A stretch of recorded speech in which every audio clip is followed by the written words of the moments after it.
estamos esperando que se conecte en unos momentos Antonio Lara. Antonio Lara es el director del Centro de Derechos Humanos Ceferino Ladrilleros, si me parece bien. Antonio Lara es el abogado de Kenia Hernández. Kenia Hernández es una defensora indígena de Guerrero, quien en el año 2020 fue presa, fue llevada a la cárcel por demandar mejores condiciones para su comunidad.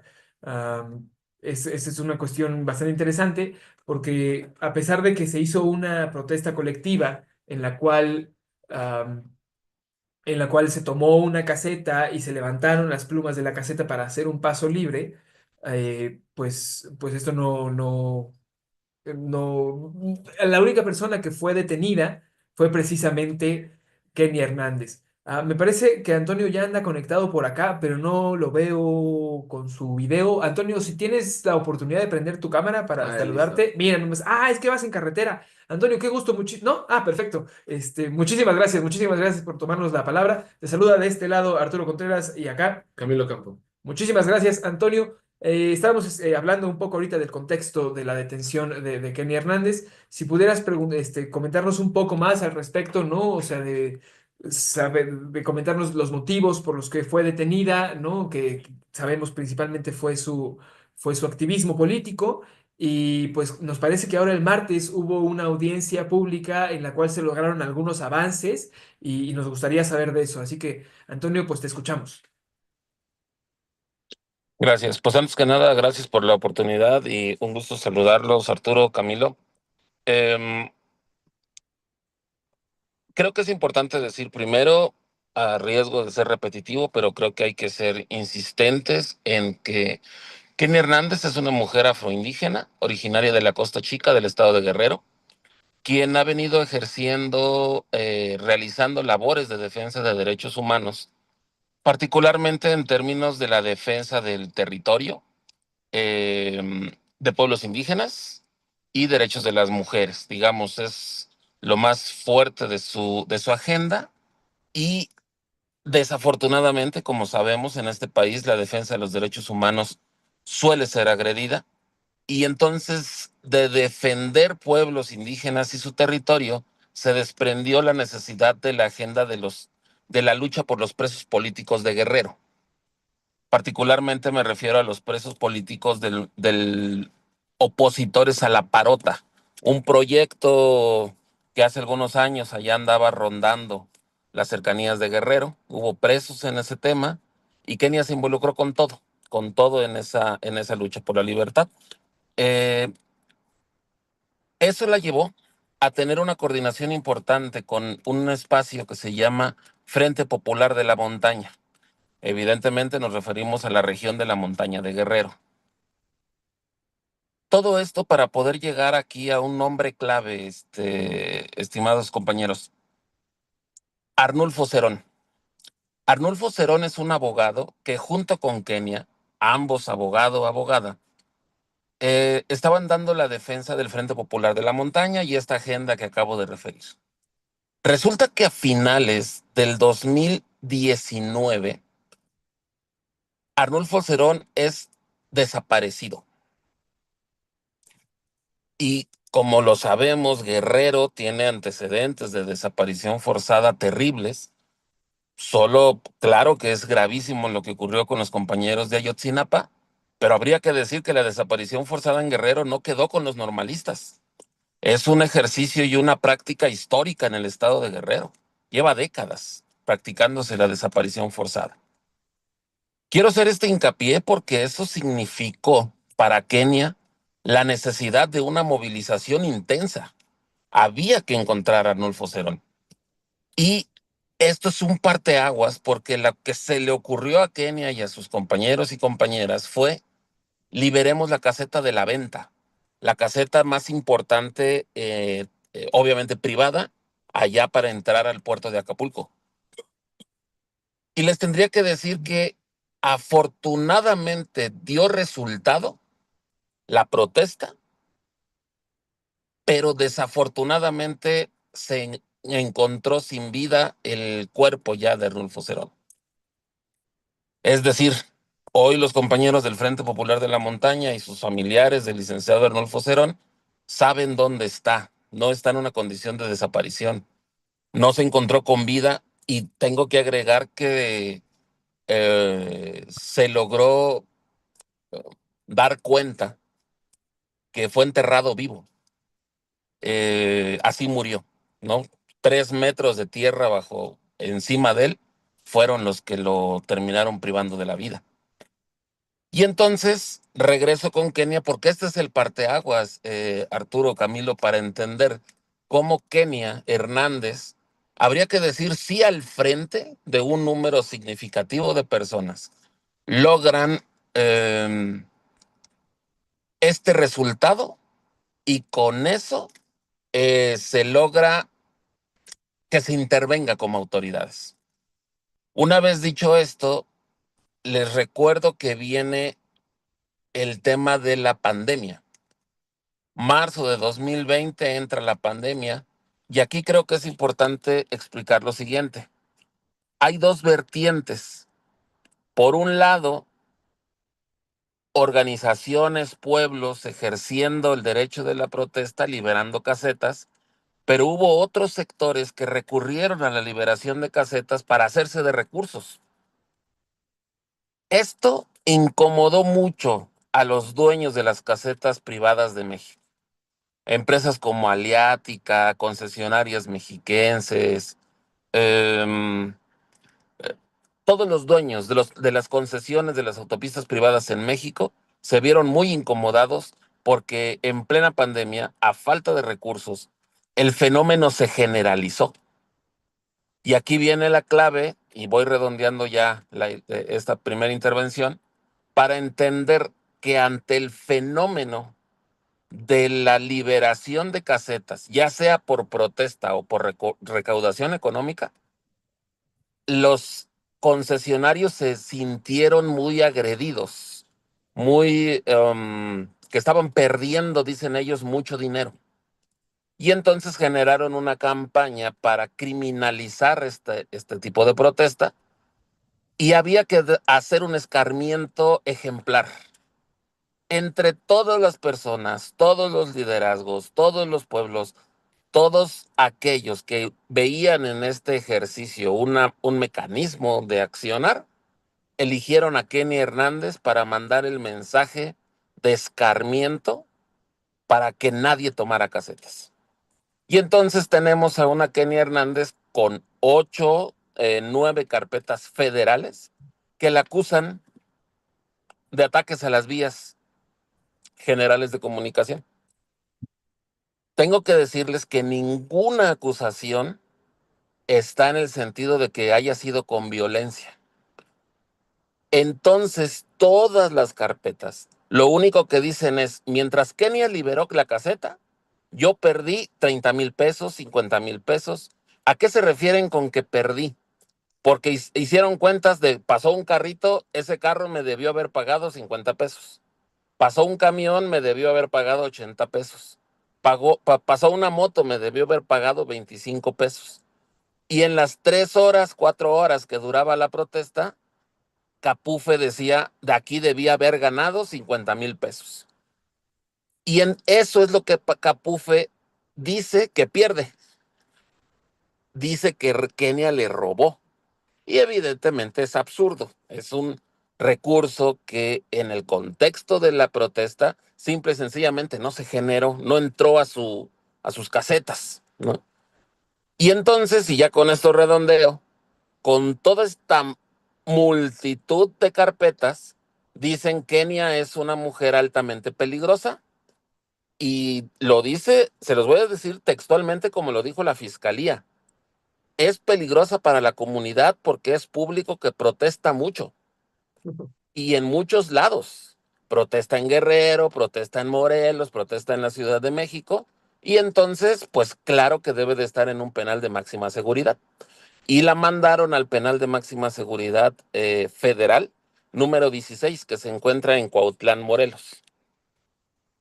Aquí, Eh, Cierro diciendo, después de mucha insistencia se logró que fuera trasladada al Estado de México, al penal de Nesa Sur, para que tenga mayor comunicación con sus hijos. Con sus hijos prácticamente 4 años, solo los vio cada 6 meses. Ahora tiene mayor acceso a sus hijos y quiero cerrar con esta frase. Caminos y puentes federales tienen en sus manos, dado que no son delitos considerados graves, ni se ejerció violencia, ni nada por el estilo, llegar a un acuerdo reparatorio. Caminos y Puentes Federales no ha querido llegar al acuerdo reparatorio porque tiene saña en contra de Kenia, porque creen que manteniendo a Kenia en la cárcel, siguen diciéndonos a todo mundo no protestes en las casetas, porque nos vamos a pasar de listos como lo estamos haciendo con Kenia. Pero también lo quiero decir así, francamente ya se le pasó la mano a Capufe de esta hazaña en contra de la defensora, porque ha quedado más que claro que es una etapa superada la protesta en las casetas. Pero en eso estamos y efectivamente el martes 14 de enero pasado, sí tengo que decirles que por fin, después de prácticamente 4 años, Capufe abrió la posibilidad a llegar a un acuerdo reparatorio. Eso no significa que ya llegamos al acuerdo reparatorio. Estamos en posibilidad y es una buena noticia parcialmente hablando. Y por eso la importancia de colocar el tema, de hablar hablar y aprovechar los espacios como con ustedes para que sus respectivas audiencias, la sociedad en general, sepa que hay defensores, una defensora de derechos humanos criminalizada, y lo tengo que decir así, por los residuos del neoliberalismo que siguen colocados en el gobierno federal en este país. Antonio, me gustaría preguntarte, ¿qué sigue después de todo esto? ¿Qué es lo que sigue para Kenia? Pues, ¿qué podemos esperar sobre todos estos acuerdos de los que se busca llegar? ¿Qué podemos esperar? Claro. Mira, tenemos un mes, justamente un mes contado a partir del 14 de enero. Es decir, literalmente el 14 de febrero será la fecha límite para saber si Caminos y Puentes Federales estuvo de acuerdo en arribar el acuerdo reparatorio, valga la expresión. Si no, es que quieren llevar a Kenia a juicio. Creo que les tengo que decir lo siguiente. Le ofrecieron a Kenia declararse culpable y que ellos la ayudan a liberarla. Y lo que respondió Kenia fue, no me voy a declarar culpable de algo que no cometí, de un delito que no es un delito. Y segundo, y creo que es lo que quiero destacar más, Arturo Camilo, dice Kenia lo siguiente, si yo reconozco que protestar es un delito, estaré dejando un antecedente peligrosísimo para el movimiento social en su conjunto en este país. Campesinos, indígenas, estudiantes, etcétera. Algún momento pueden necesitar protestar porque resulta que es la herramienta de defensa de derechos que tenemos los ciudadanos y las ciudadanas. Es la herramienta por excelencia, protestar, manifestarte. Y si Kenia deja el antecedente de que protestar es un delito, será muy peligroso para la protección del derecho a la protesta. Y dice Kenia, pongo mi libertad en la línea, pero no voy a aceptar que protestar es un delito. Por eso la necesidad de poner a debate esta discusión, estos argumentos, para arribar al 14 de febrero y esperemos que con una escucha de la presidenta Sheinbaum, tenemos que decirlo tal cual, creemos que la presidenta Sheinbaum tiene no solo la capacidad legal, sino el compromiso político de intervenir en la situación de Kenia, no solo porque es una defensora, sino como ustedes saben, este año fue declarado el año de las mujeres indígenas. Sería irónico, sería absurdo que en el año declarado de las mujeres indígenas, en este país siga en la cárcel un ejemplo de mujer indígena que, como la gran mayoría de las mujeres indígenas en este país, han aportado mucho a la construcción de México y han sido y siguen siendo un sector vulnerable y discriminado estructuralmente. En este sentido, Antonio, hace unos meses publicamos en pie de página, tuvimos el chance, un compañero nuestro tuvo el chance de platicar contigo, ¿no? Y ahí reiteraban las intenciones que tiene incluso Kenia de ponerse al servicio de alguna manera de la cuarta transformación, o sea, de coadyuvar, ¿no? Porque tenemos entendido que con el liderazgo social que ella carga, pues tiene la oportunidad de poder ser este intermediario entre el pueblo y el gobierno para poder tener un vínculo más cercano de las necesidades indígenas. Claro. Entonces, pues, ¿cómo se podría retomar esta cuestión? Y ahorita que hablabas de la escucha que se espera tener del gobierno de Claudia Sheinbaum, pues si ustedes han tenido algún espacio para platicar con ella. Yo he estado en comunicación con algunas personas del movimiento social que me han pedido hacer una intervención si hay chance en las conferencias, ¿no? Hemos estado yendo Camilo y yo ahora esta semana y vamos a intentar poner el tema en la agenda si es que se puede. Pero bueno, cuéntanos un poco más de esta disposición, ¿no? Y del trabajo social que ha venido realizando Kenia. Claro, miren, yo creo que sería muy importante subrayar lo siguiente. La labor de defensa de Kenia se estaba realizando en una de las regiones de mayor pobreza en todo México. Me refiero a la montaña de Guerrero y la Costa Chica. Para quienes nos escuchan, los ubico un poco más diciéndoles que es la zona de Guerrero que colinda con Oaxaca, ¿no? Digamos el sur de Guerrero, el sur sureste de Guerrero. Y allí podemos dimensionar la cantidad de problemáticas sociales como la pobreza, la discriminación, no se diga el crimen organizado, una situación muy compleja. A pesar de eso, Kenny Hernández venía haciendo una labor muy significativa a través de algo que se llamaba el colectivo Zapata Vive. Evidentemente el nombre nos da indicio de su pensamiento político, de su postura pública respecto a a cómo se ejerce la vida pública, pues, ¿no? La propiedad colectiva, grandes, etcétera. Y tendría que decirte, Arturo, Kenia lo ha manifestado de forma muy clara. Ella votó y respaldó el proyecto que en su momento encabezó Andrés Manuel López Obrador. Y esta corriente, que claro que la cuarta transformación para muchos y para muchos en este país se ha significado el combate a la corrupción, pero también quiero hacer este hincapié al modelo neoliberal. ¿Y por qué hacemos este hincapié? Porque creemos que sí tiene que escucharse, tiene que decirse que Caminos y Puentes Federales ha tenido una postura mucho más cercana al interés de las grandes empresas concesionarias de las carreteras en México, como la tristemente célebre OHL. Ustedes seguramente les retumba el nombre como una de las empresas españolas que en su momento fue de los mayores apoyos al peñanietismo. Resulta que OHL tuvo, lo digo entrecomillados, la grandiosa idea de formar Aleática, que si ustedes les preguntan a Aleática, Aleática les va a decir, yo tengo capital absolutamente mexicano, yo soy una empresa nacional, pero es un secreto a voces que Aleática es una filial de lo que en su momento fue OHL. Y entonces sí es de llamar la atención en el gobierno federal de todavía falta mucho para que esos reductos del neoliberalismo salgan de las oficinas del gobierno federal.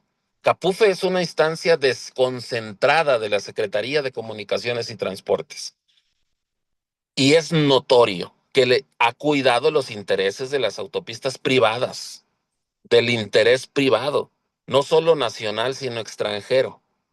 Y entonces sí creemos que es razonable poner a discusión y a reflexión lo que le han venido haciendo a Kenia.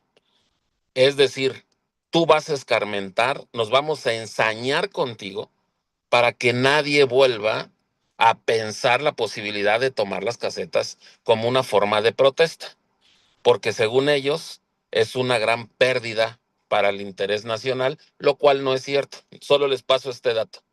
De todo el ingreso que entra a través de las casetas, solo el 1% de ese ingreso se entrega a las arcas públicas.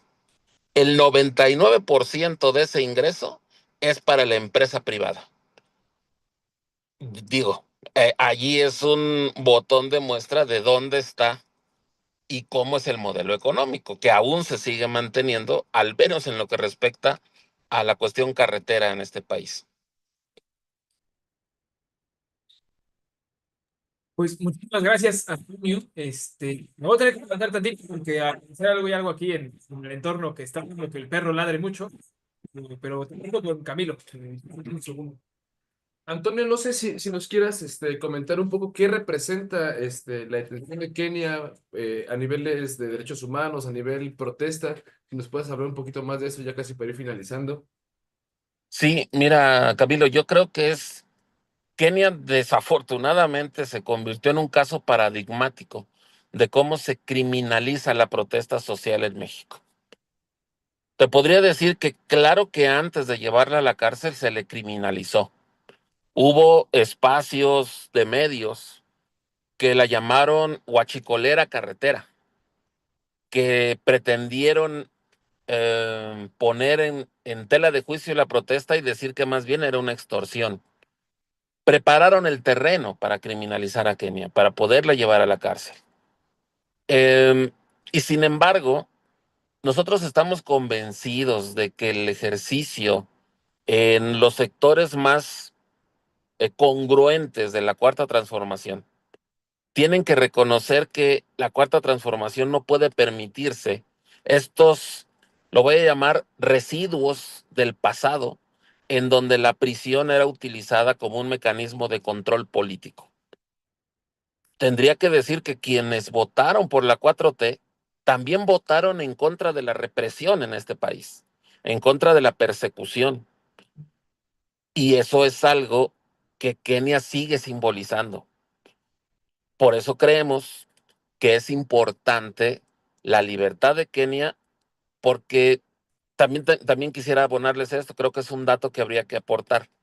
No solo organizaciones, defensores y defensoras de derechos humanos en México, incluso a ojos de las Naciones Unidas, a través de sus procedimientos especiales y, para ser preciso, de la relatora especial de la situación de personas de derechos humanos, así como del relator de personas y pueblos indígenas, solicitaron la libertad de Kenia al Estado mexicano en octubre pasado. Después de documentar los expedientes, la situación legal de Kenia, llegaron a la conclusión de efectivamente la prisión de Kenia responde a una prisión por interés político y económico. No es porque haya cometido delitos. Eh, y creemos que son herramientas, son elementos que deben de ser muy bien ponderados por, insisto, los sectores más congruentes de la 4T y particularmente del gobierno federal, para que Kenia, y quiero redondear justo esta idea, Arturo, no digo que se convierta en una funcionaria de la 4T, pero lo que tiene claro Kenia es que el acercamiento, la colaboración, la coordinación entre sociedad y gobierno es el método, desde nuestro punto de vista, más efectivo para que las condiciones de vida, sobre todo de los sectores más vulnerables, sean mejorados.